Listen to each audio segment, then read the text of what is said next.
Welcome to No Soup for You, where two bro workers, one of which is a soupmelier, eat soup. In training.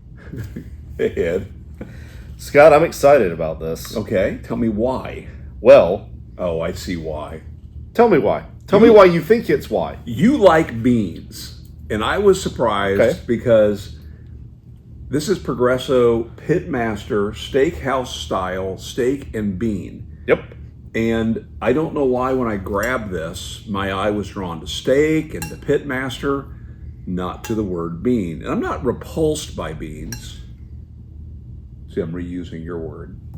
Yes. Not repulsed by beans, but they're just not my favorite thing. And when I emptied the can, I was really surprised by the number of beans in here. Well, that's not the reason I'm excited.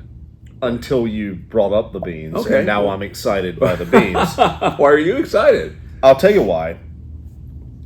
The last couple of Progresso soups that you have presented have had abundant, flavorful vegetables. Okay. The pepper, this is very pepper forward. Yeah. And I don't mean It's red pepper, and green pepper. Yeah. And there's it's some got roasting. of it's something. got that roasted corn, and that's just it's flavorful. I'm a little nervous about the air quotes steak, but it's a canned soup. You know, Right, it is right. what it is. So, what would you guess the first ingredient is? Well, when you look at this, maybe through the bowl cam, it's a very thick soup that is not very brothy. But I would guess beef broth would be the number one ingredient. Beef broth, number one, followed by water. And then we have cooked, diced, seasoned beef. It has modified food starch product, which is beef broth, hydrolyzed soy protein, modified food starch, salt, sodium. We're not reading this whole thing, but that's just describing the beef and modified food starch product. Then we get down to roasted corn, great northern beans, tomato paste, roasted bell pepper, jalapeno pepper. Oh, good. Yeah. We were surprised by the heat of one of these in the past, and then so on. So we're very curious. This one, the carbohydrate is 23 grams per cup. It does have 7 grams of fiber. So let's give this. These great northern beans are larger than most northern beans in soups. Again, I'm trying to get a little bit of everything here in a bite. Okay. Did you get some of these steak? I did. And I haven't tried it yet. Your thoughts? Well, we've had that before. It's a canned soup steak. It's certainly not a steak someone just brought in off the grill. So it's been sitting in a can. It was cooked under pressure. But it doesn't have that rubberized feel. No, that but I'm still chewing on it. It doesn't have that rubberized feel that some canned chicken does. I'm still chewing on a little remnant of it. It's sweeter than I would have expected. I don't mind that. Yeah. What do you think of the texture of that bean? Let me get another one.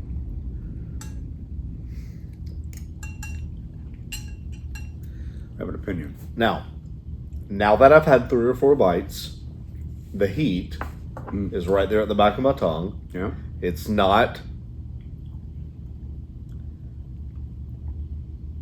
You just notice it. Yeah. It's not overwhelming. You just notice it. Yeah.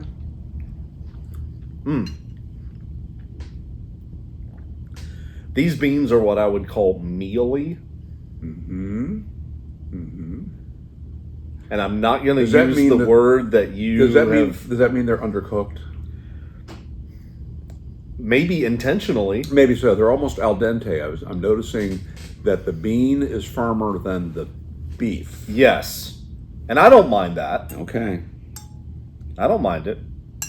I like this soup. If a bean's in my soup here, I want it to be a background. I want it to be singing backup. The steak should be the star. All right.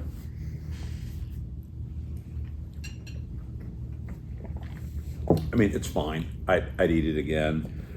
You know what, It's a little, Scott? but it's a little sweet for me still, and maybe It's the bell peppers. like you said, it may be in the corn and maybe Yeah. okay. Back to the list. I bet here. it's got sugar. It's got sugar. Yeah. It's got sugar, less than 2%, but more sugar than garlic powder, and onion powder and smoked paprika. So that's a little bit of sugar. Okay. What you got? Show the cam. Something hard. Oh, really? It might have been the little It looks like a bean, part of a bean there. or Ed. the kernel inside the corn kernel. The kern inside the corn kernel. Is it a germ? Germ. I stand The corrected. kern, though. We're going to go with kern. Kern. Yes, the kern. Scott, if this if this soup had everything in it minus the steak, Okay. Yeah. All right. like all the beef broth, all the flavor, all the everything, just leave out these chunks o steak, Yeah. I would give it a 4. Okay. So it's the presence of the steak, the beef, that brings it down. It does. It does. So you're at a 3. Is that right? I'm at a 3. Yeah, Okay. I'm at a 3. I guess I'm at a 3. I want to say less, but it's not enough less to make it a 2. So the Wonder Twins once again. How about coming this? in with a tie. I was not disappointed by this soup. Okay, it met your expectations. Yeah. All right, it's a 3. By the way, my father was a colonel in the Air Force, and we would visit his office back in the probably late 70s, early 80s. He was second in command of the F-16 program for the Air Force. And his office and meeting room off of his office was the first place ever in my life I had ever seen a whiteboard marker. Oh. They were not pervasive. They were chalkboards at school.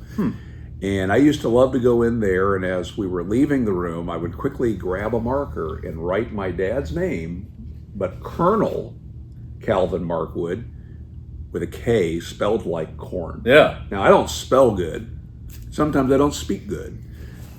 But I do know how to spell colonel, and that's not correct. It just made me laugh to think that some of his subordinates were going to show up for a meeting, and there would be Colonel Calvin Markwood. There's a lot of military titles that are easy to misspell. Lieutenant, Lieutenant. sergeant Yeah. is easy. Gosh, even corporal is Oh, yeah. not an easy Yeah, word yeah. to say. And there are those folks that don't know how to pronounce corps, as in the Marine Corps. Yes, corpse. Yeah. That's not the same thing. Yeah. I also find it fascinating that you recall the first place you ever saw a whiteboard. It was a big deal. Because I also recall the first place I encountered a whiteboard. It was at the Agricultural Extension Office in Kinston, North Carolina, where we had 4-H meetings. Huh? And I vividly remember the whiteboard and the whiteboard markers and how cool I thought they were. So cool. Yeah. All right, so here's your task. Have you had the soup? If so, tell us what you think. And if not, when's the first time you encountered a whiteboard marker and whiteboard? 1987. Okay. I remember the it's year. a little bit ahead of Yeah. you, but I'm a little bit older than you. So I've experienced a few things before you did. Yes. And we'll probably continue to experience things before Ed. Not all good. Make it a great day. What a stupid conversation.